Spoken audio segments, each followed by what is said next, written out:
Hello, and welcome to CAH Cost Report Geek, your resource for the Critical Access Hospital Medicare Cost Report.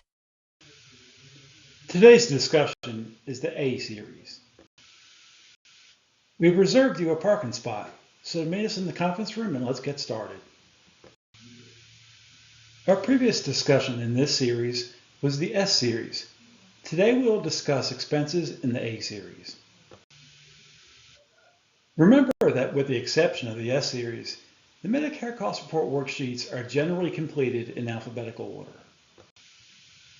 Today's agenda includes defining the A series, an introduction to Worksheet A, Worksheet A6 reclassifications, Worksheet A8 adjustments to expenses and revenue, Worksheet A81 related party and home office expenses, Worksheet A82 physician expense adjustments, Worksheet A83 contract therapy expense adjustments, Worksheet A7 capital costs, a revisit to Worksheet A8, a revisit to Worksheet A, and the resulting data flow.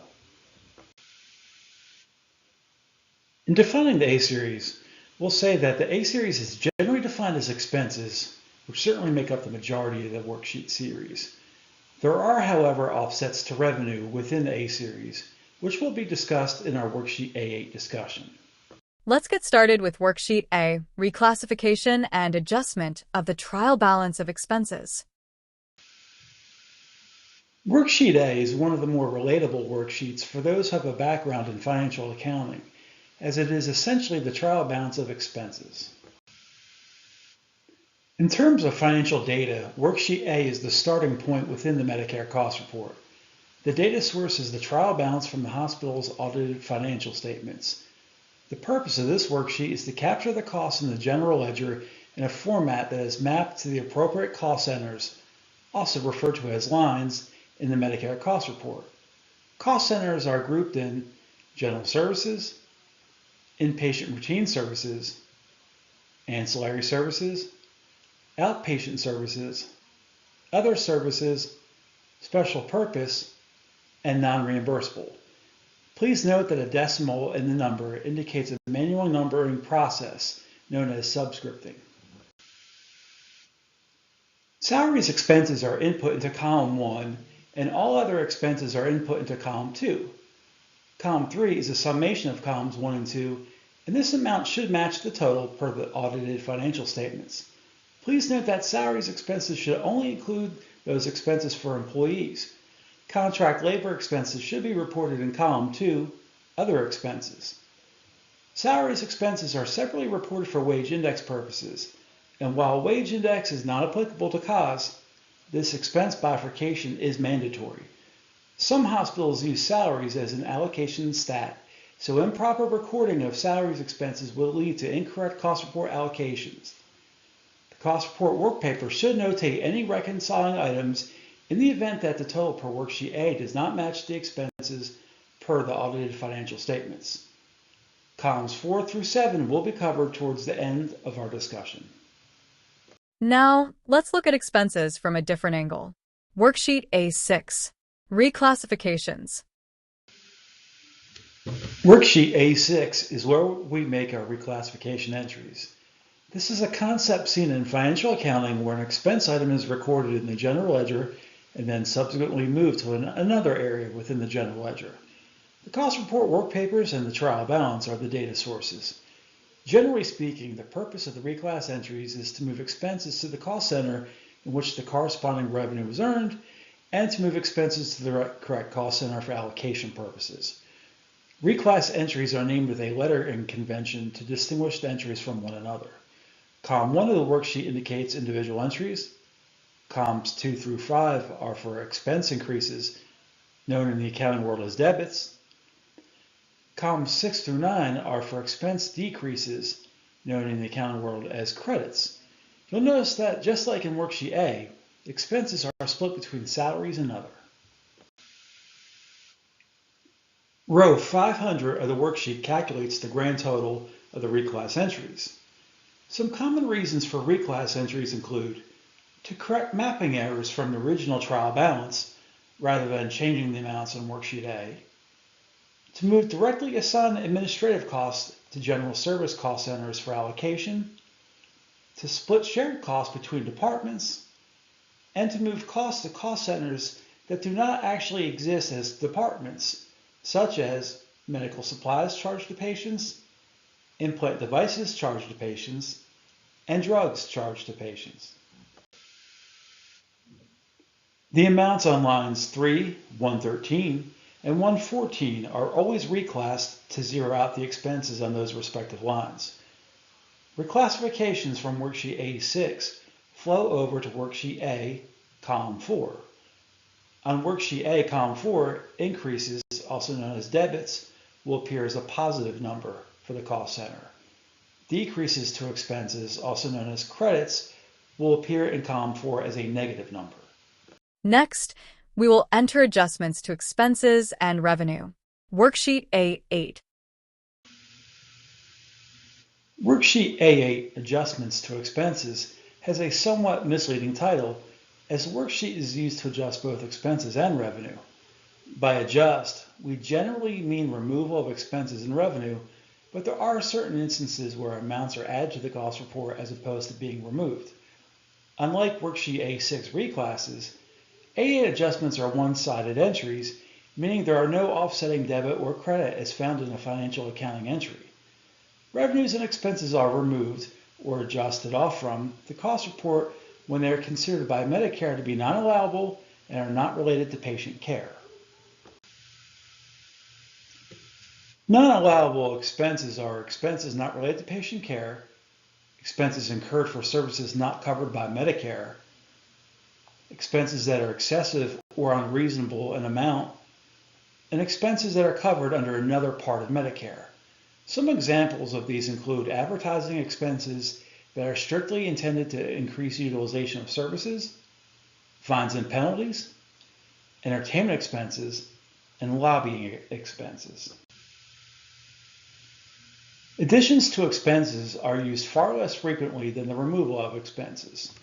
However, some examples of expenses being added to the cost report via Worksheet A8 include startup costs that have been previously removed via an A8 adjustment, prior year audit adjustments, and transfer of shared service costs from another hospital.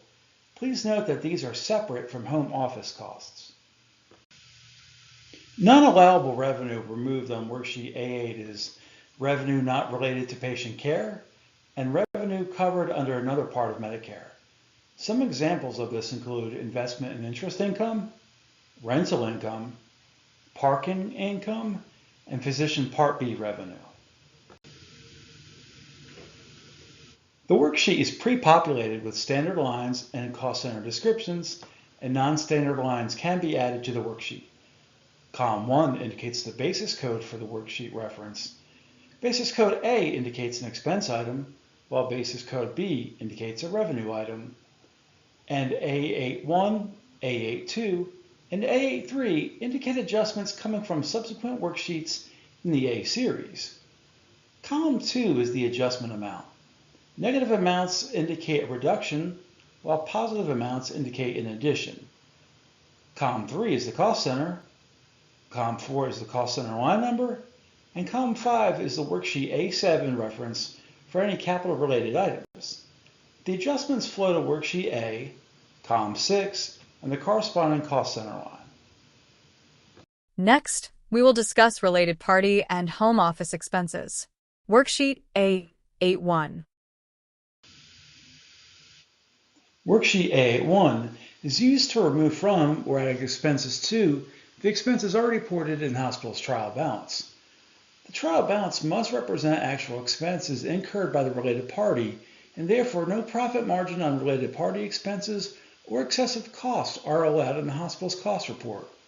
Related party is defined as an entity or an individual related by common control or ownership, or a party who has significant ownership or control. This definition is vague in nature and certainly allows room for interpretation by the Medicare administrative contractor. Section A of the worksheet is for recording the expenses already contained in the trial balance and the actual cost incurred. If costs per the trial balance exceed the actual cost, the expense adjustment will calculate in column 6. Column 7 contains a reference for capital costs that cross-reference to worksheet A7. Section B of the worksheet is for informational purposes only and identifies the nature of the related party with the hospital. The adjustments in Section A, column 6, flow over to worksheet A8, column 2, line 12. Next, we will discuss provider-based physician adjustments. Worksheet A82. Worksheet A82 is used for reporting provider-based physician costs. Please note that expense adjustments for the cost of providing care to patients for non-physician providers are made on worksheet A8. The worksheet captures cost for the professional component, which relates to expenses for providing patient care, and the provider component, which consists of costs for time spent on administrative functions that benefit the patient population as a whole. Examples of the provider component are chief medical officer, medical directorships, and committees. Costs for physician executives, such as CEO and COO, are not reported on this worksheet. The reasonable compensation equivalent, known as RCE, is not applicable to CAHs. The adjustment is calculated first by calculating the provider component expense, and the remaining remuneration expense is considered to be the professional component that populates in column 4. Note that payroll taxes are not considered a fringe benefit and are excluded from the remuneration amount in column 3. Columns 12 and 14 are often difficult to calculate and are usually left blank. The total professional component adjustment appears in column 18. The total adjustment then flows over to worksheet A8, column 2, line 10. Next, we'll take a closer look at contracted services. Worksheet A83. Reasonable cost determination for therapy services furnished by outside suppliers. Worksheet A83 is used to calculate expense limits on contracted therapy services. We've noted that items like wage index and the reasonable compensation equivalency, or RCE, do not apply to critical access hospitals. A83 is the opposite in that the worksheet is applicable only to critical access hospitals. The therapy services applicable in this worksheet are physical therapy, occupational therapy, speech therapy and speech pathology, and respiratory therapy. An A83 worksheet is completed for each type of contracted therapy program that the hospital had in the cost report year. The maximum expense is determined by the adjusted hourly salary equivalency amount. Statistical and financial data used in the calculations include weeks worked in the cost report year, unduplicated days that the supervisor or therapist was on the provider site, unduplicated days that the therapy assistant, but not the supervisor or therapist, were on the provider site, the standard travel expense rate, hours worked by position, the AHSEA by position, and total cost of outside supplier services. Data flow for the adjustments appear on each A83 form, line 65. Respiratory therapy adjustments flow to worksheet A8, column 2, line 23. Physical therapy adjustments flow to worksheet A8, column 2, line 24. Occupational therapy adjustments flow to worksheet A8, column 2, line 30. And speech therapy adjustments flow to worksheet A8, column 2, line 31. Now let's revisit worksheet A8 to see how worksheets A81, A82, and A83 flow to A8. In this example, you'll notice that there was no adjustments for A81 and A83, but the worksheet pre-populated with the cost center descriptions and the worksheet in the basis code column. There was an adjustment on worksheet A82, and the amount flows over into column 2 along with the cost center description and the worksheet number in the basis code column. Next, we will discuss Worksheet A7, also known as Planet Pluto of the A series. Worksheet A7 has recently been given the Planet Pluto treatment, and that is generally thought to have lost Series A status since it's seldom used in a way that impacts the expenses and by proxy the Medicare reimbursement. The worksheet resembles a fixed asset report typically found in financial accounting and does not impact the cost report settlement or future rate setting unless Worksheet A, line 3, is used to capture other capital-related costs from Worksheet A7. Most cost reports accomplish this task via an A6 reclassification. Part 1 of the form contains a fixed asset roll forward. Part 2 contains the details of capital expenses that appear on lines 1 and 2 of Worksheet A, and Part 3 is used to allocate capital-related costs between buildings and fixtures and movable equipment. Worksheet A, lines 1 and 2, flow over to Worksheet A7, Part 2, and Worksheet A7, Part 3, Column 8, flows to Worksheet A, line 3. Now we will discuss columns 4 through 7 on Worksheet A. The reclasses in Worksheet A6 populate into column 4. Column 5 represents the net of the trial balance in reclasses and is referred to as reclassified trial balance. Column 6 populates with the adjustments from Worksheet A8. This is inclusive of the adjustments made on A81, A82, and A83 that flow to Worksheet A8. Column 7 represents the net expenses for allocation. These amounts flow over to Worksheet B, Part 1 for expense allocation. On that note, we'll get busy on our discussion of the B series. We're off to get working on the B series, where we will discuss the worksheets and expense allocations. See you next time. We look forward to serving the CAH community with you.